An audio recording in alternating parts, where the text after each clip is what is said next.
¿Qué tal, amigas y amigos? Muchísimas gracias por acompañarnos como siempre en Entrevista Venevisión. Ya estamos listos para iniciar nuestra conversación con el invitado del día de hoy.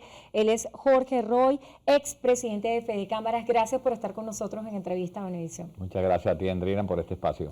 Interesantes temas que hablar y sobre todo valorar lo que fue estar al frente de Fedecámaras y la realidad que se vive hoy. ¿Piensa usted que ha variado la forma en que Fedecámaras mira al gobierno y la forma en la que el gobierno mira a Fedecámaras hoy?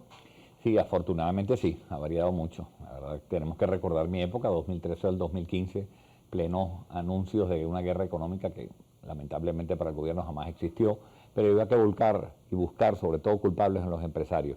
Pero hoy en día es todo lo contrario. Hoy en día yo creo que el gobierno se ha dado cuenta de lo importante que es el sector privado. Tengo que reconocer que en estos momentos hay muchísimos espacios abiertos de discusión y de diálogo social, y eso lo tengo que celebrar. Por supuesto que todavía falta mucho a recuperar la confianza, pero qué duda cabe que hemos avanzado en el proceso de reconocernos los actores. ¿Qué hace falta para recuperar esa confianza? Tiempo y buenas señales, porque la confianza se da con ejemplos, ¿no? Si tú me prometes y ofreces algo, tienes que cumplirlo, y lo mismo de nuestro lado. Y creo que hasta ahora ha habido muchas discusiones, mucho diálogo, pero al final los resultados no son tan concretos como todos esperaríamos. Hay una ley que está siendo debatida, que es la ley de armonización tributaria. Para muchos privados era necesario que se sincerara el tema de los impuestos en cuanto a los niveles en los que se paga, municipal, estatal y para el nacional. ¿Cuál es su apreciación acerca de esta ley? Bueno, la causa de todos estos problemas es haber eliminado el situado constitucional. Las gobernaciones y alcaldías dependían de un situado constitucional. Tú eliminarle esos ingresos que por ley le pertenecían, ahora tienen que buscarse la vida pues poniendo impuestos, buscando dinero donde no lo encuentran. Y la economía está tan restringida que lo que han hecho y han encontrado que es subir unos impuestos desproporcionadamente unos impuestos. Entonces tú ves unas alcaldías que se pelean entre sí cuál es la que tiene más voracidad fiscal. Esta ley, ojalá, todavía creo que falta mucho por analizar. Sí, apenas está en primera discusión. Está en primera discusión, hay mucho que aportar ley.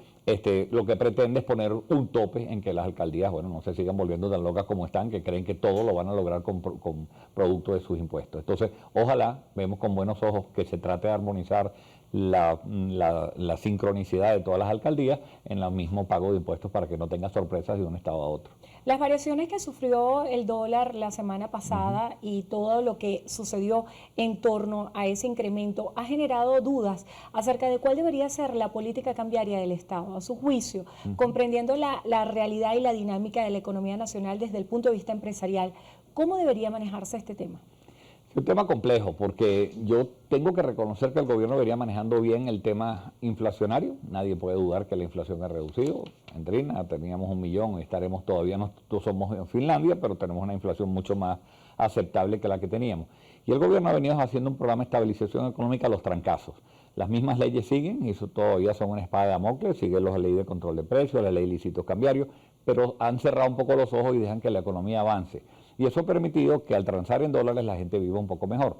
El problema es que este sistema funciona en base a la cantidad de dólares que puede ingresar el gobierno cada semana, porque si no el dólar, como vimos la semana pasada, se disparó. En un solo minuto que el gobierno dejó de inyectar dólares a la economía, vimos el disparo que se produjo de 6.30 casi a 9, y eso pues crea desde luego unas distorsiones terribles en el mercado.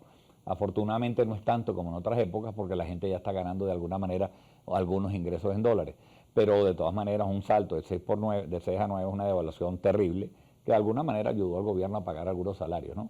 Pero yo creo que fue más un error que una cosa hecha a propósito, en la cual no puedo ni pensar que haya sido así. Cuando menciona el tema de los salarios y se piensa en esta distorsión que hay en la economía nacional y hace referencia a que todo se maneja en dólares, tal vez la distorsión más grave es que los venezolanos percibimos los salarios en bolívares y vamos a una economía que está prácticamente dolarizada. ¿Cómo resolver este tema? La única manera, y lo he propuesto ya, y ahora creo que hablaremos un poco del tema de la OIT, es declarar una emergencia laboral. El problema es que los privados y el público no puede aumentar los salarios tanto como quisiera, porque eso tiene una repercusión importante en las prestaciones sociales. Gente que tiene trabajando 25 años en una empresa, pues casi que no le puedes aumentar el sueldo. Yo estoy proponiendo, y estamos proponiendo también, que haya una ley de emergencia laboral que por lo menos por el espacio de 2 años permita que se aumenten los salarios, pagando bonos por fuera, sin que eso tenga una repercusión en las prestaciones sociales. Eso puede ser por un espacio de 2 años y no es nada novedoso, Andrina. O sea, como una política de bonificaciones para los empleados Permitida. públicos y privados que sea autorizada. Autorizada, que permita que el señor yo le pueda pagar mucho mejor cada mes y al final las prestaciones sociales, pues dentro de 2 años discutiremos. Pero en este tiempo de inflación desbordada, donde los salarios no alcanzan, creo que sería una solución que el actual patrono le permitiera pagar mejores salarios sin que tenga que estar aterrado por la influencia que eso tiene en las prestaciones. Esto sería una política de emergencia. Sería una emergencia laboral. Sí. Ya ocurrió con Lucinchi, no soy nada novedoso en esto. Con Lucinchi ocurrió durante 2 años, después de 2 años se declaró que esos bonos eran salarios, pero por lo menos el empresario pudo de alguna manera adaptarse durante 2 años. Precisamente el 16 de septiembre visita Venezuela una comisión de la OIT. Se ha hablado mucho de la necesidad de una reunión tripartita donde esté no solamente el sector privado, sino representantes de los gremios y sindicatos y también representantes del Ejecutivo. ¿Cómo se pudiera plantear esta propuesta a nivel del Ejecutivo para que sea viable, para que sea canalizada? Sí, eso ha sido un esfuerzo de muchos años en la OIT, Andrina. Como sabes, soy miembro del Consejo de Administración, es una pelea que tenemos hace 20 años. El diálogo social en Venezuela ha sido muy mal visto. O sea, apenas tuvimos cuando Pérez Jiménez en 1958 el pacto de punto fijo y la ley de advenimiento que tuvimos entre los empresarios y después nos fuimos solamente hasta el 97. O sea, y del 97 hasta abril de este año nunca había habido diálogo tripartito. Los países modernos todos funcionan con el tripartismo, porque discutir con los trabajadores, con los empleadores y con los gobiernos, las discusiones económicas es lo que hace a los países grandes. Por fin logramos sentar en la mesa al gobierno, más por presión que por convicción, que se sentaran en abril a discutir. Yo creo que no debemos perder esa oportunidad. Hasta ahora hemos avanzado, no a la velocidad que quisiéramos. La OIT viene a revisar nuestra tarea el 26, como tú bien acertadamente acabas de señalar, y le tenemos que mostrar a la OIT que en esas discusiones está ocurriendo algo y están ocurriendo cosas de beneficio.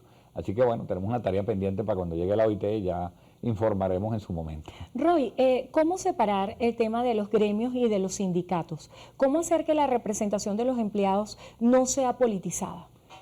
Sí, bueno, tu pregunta es trucosa, porque para la OIT los sindicatos son tanto de empleadores como de trabajadores. No es verdad que los sindicatos son solamente laborales.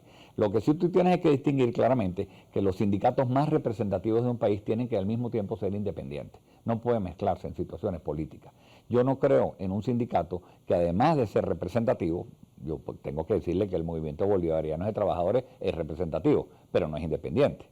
Entonces, tú tienes que, para los ojos de la OIT, ser representativo y ser independiente. Esas dos cualidades, pocos gremios la ejercen. En el caso de Fede Cámaras no hay duda que es la más representativa empleadora del país y al mismo tiempo es independiente. Hablando de eso, se le ha vinculado mucho a Fede Cámaras con la participación en política. Viendo hoy el escenario de Venezuela, ¿cuál es su apreciación y cuál debería ser la orientación política de Fede Cámaras? Bueno, nosotros cometimos errores, digo yo yo no estaba ahí en el 2002, fue terrible y fue una decisión personal del presidente de turno de Fede Cámaras y eso nos ha arrastrado durante un largo proceso a que nos mezclen con situaciones políticas. Pero yo creo que hay que pasar esa página, yo creo que Fede Cámaras ha dado demostraciones claras que es una institución no para acceder al poder político, sino para influenciar el poder político. Y lo hemos dicho en todos los escenarios. Yo creo que ya el gobierno empezó a darse cuenta de esa realidad, pero hay que reconocer que cometimos errores en el pasado y pasar esa página. De esos errores, ¿qué se aprendió? Bueno, que los empresarios no debemos meternos en política, que los empresarios no somos organizaciones para estar aspirando a los cambios políticos para nosotros. Estamos hechos para influenciar el poder político para que tome decisiones de carácter público que afecten, por supuesto, a nuestros intereses como empresarios, pero también a la ciudadanía. Hay una realidad que es que la política ha permeado a todo el país. Estamos en víspera de un proceso de elecciones primarias, aún no se define lo que va a hacer la oposición venezolana. ¿Cuál debería ser la ruta para, de cara al 2024, tener un presidente que tenga representatividad y legitimidad? Soy malo para darle consejo a la oposición porque casi nunca me hacen caso, pero en todo caso, a mí la primaria no es que me vuelve loco de la felicidad. Me encantaría que eso hubiera sido producto de un consenso, pero no lo veo posible. Pero entonces, si va a haber una primaria, háganla bien. La primaria tiene que ser nada inclusiva, tiene que ser totalmente inclusiva, que permitan que todo el que quiera participar, participe. En segundo lado, a mí me gustaría una segunda vuelta para que no haya 17 candidatos que saquen 5% cada uno, sino que al final puedas decidir entre dos, que uno tenga mucho más participación que el otro. Y en todo caso, algo que me parece novedoso es poder hacer una terna, que participen 3 y tú votes por 3 nombres. Yo creo que hay que pensar bien la forma de hacer la primaria. La primaria en sí no es mala, pero creo que hay que hacerla bien para que la gente se sienta emocionada de salir a votar y que su voto sirva para algo. Hay algunos candidatos que ya han manifestado entre las 4 decenas de candidatos que hay, que no van a participar en ese proceso de primarias. ¿Piensa usted que esto desperdigaría el voto? Sí, por supuesto. Y además me atrevo a decir que ellos están fundamentalmente para que eso ocurra. Entonces es una lástima porque de lo que estamos tratando es buscar un candidato único y favorecer la unidad, y eso no está, ninguna de estas actitudes que van por separado está favoreciendo a la unidad. Se ha hablado mucho de la necesidad de reanudar el proceso de diálogo que se desarrollaba en México. ¿Cuál es su opinión en este sentido? ¿Piensa que se debería retomar el proceso de diálogo en México? ¿Se debería hacer en Venezuela? ¿Cuál es su visión? A mí no me importaría donde fuera. Creo que afuera, cuando se hace fuera del país, tenés mejores circunstancias. Yo estuve involucrado en el proceso de la República Dominicana y creo que cuando sales fuera del país tienes como otro ambiente para negociar. Creo que es indispensable absolutamente, Andrina, que haya una negociación política. Ya la negociación económica está más o menos funcionando. Tiene que haber una negociación política por el bien del país. Si es en México, si es en Barbados, si es en Oslo, bienvenido sea el sitio. Lo que mi peligro es, y mi miedo ahora, es que está ocurriendo que, por ejemplo, las fuerzas internacionales están negociando directamente con el gobierno de Venezuela sin que la oposición se esté enterando. Esto tiene que ser un proceso en que la oposición esté involucrada, un proceso en el cual tú tengas algo que dar, porque las negociaciones son para eso, y algo que recibir. Tú no puedes sentarte en una mesa de negociación sin nada que dar y quieres todo recibirlo. Entonces creo que hay un proceso todavía de ponernos de acuerdo para que es ese diálogo. Creo que primero la ayuda humanitaria debería ser lo más conveniente, y de hablar también de unas condiciones electorales que permiten al 2024 tener un país en el cual todos podamos vivir y dirimir nuestras diferencias a través del voto. Roy, uno de los temas centrales para los venezolanos hoy es el tema económico, y hay una desconexión muy grande entre los políticos y la situación económica que se vive en el país. Sí. Desde el punto de vista empresarial, se han valorado distintas iniciativas que ha adelantado el gobierno nacional en cuanto a leyes y políticas económicas. El impuesto a las grandes transacciones ha sido ampliamente cuestionado. Sin embargo, el tema del control de precios, ha habido regulaciones que, en cuanto a la práctica del mismo, ¿cuál piensa usted debería ser la política del Estado en torno a la inflación y a la situación económica que vivimos hoy? Bueno, te voy a pedir un minuto de publicidad antes de eso, porque quiero, en base a tu pregunta, promocionar el trabajo que Fedecámaras presentó ahora en Mérida, que se llama Prospectivas 2035, que responde mucho a las interrogantes que tú estás dando, porque es la visión de Fedecámaras para el país. Y la visión de Fedecámaras al país, ya respondiendo directamente a tu pregunta, estos impuestos que han sido coyunturales, porque el impuesto a las transacciones financieras como tal, resulta que si pagas en bolívar, en dólares, un perro caliente, también te clavan el 3%, o sea que de grandes transacciones financieras no tiene nada. Es un intento de bolivarizar la economía, que yo lo veo bien. A mí me parece que es maravilloso que volvamos a tener el bolívar un poco más fuerte de lo que lo teníamos. Ha sido exitosa. Creo que en estos momentos se están transando más bolívares que antes, pero eso está afectando muchísimo a las empresas, precisamente porque es una disparidad que el que paga en dólares tienes que cobrarle un 3%, el que paga en bolívares no. Cuando yo creo que hay que armonizar mucho mejor eso, pero la intención creo que era bolivarizar la economía.